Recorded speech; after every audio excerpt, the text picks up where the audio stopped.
Jesus is teaching the same thing that we're talking about today, being a good shepherd.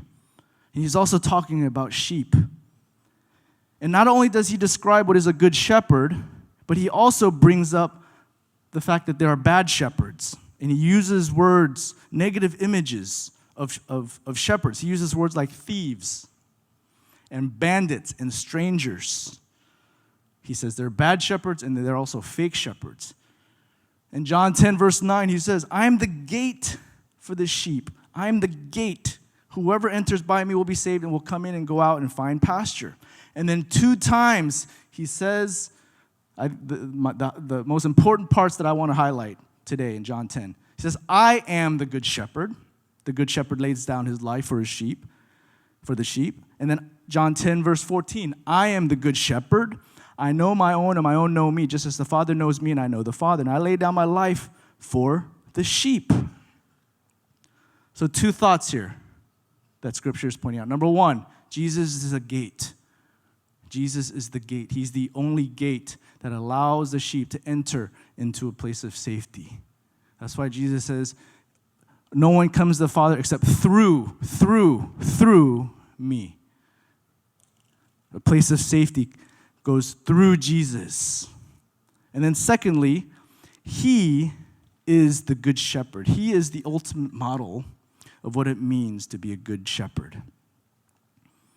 And just like David, who said, the Lord is my shepherd, the only way we can help anybody, the only way we can be good shepherds ourselves is if we ourselves can also say, the Lord is my shepherd.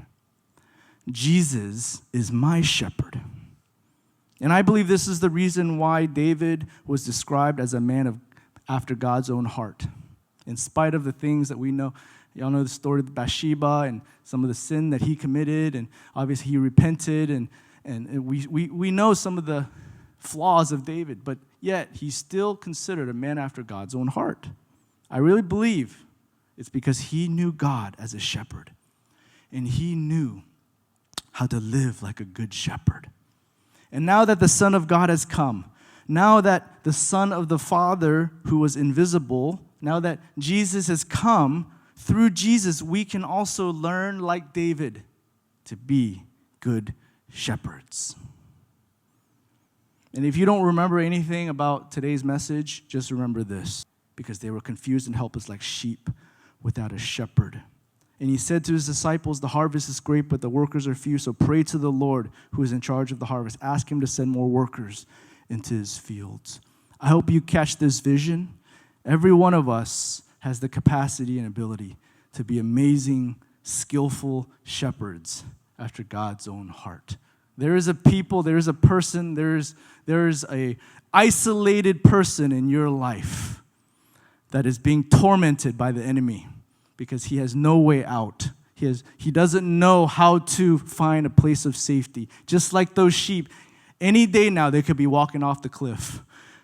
Unbeknownst to them, the world needs skillful shepherds to rise up. But first, we have to say, the Lord is my shepherd.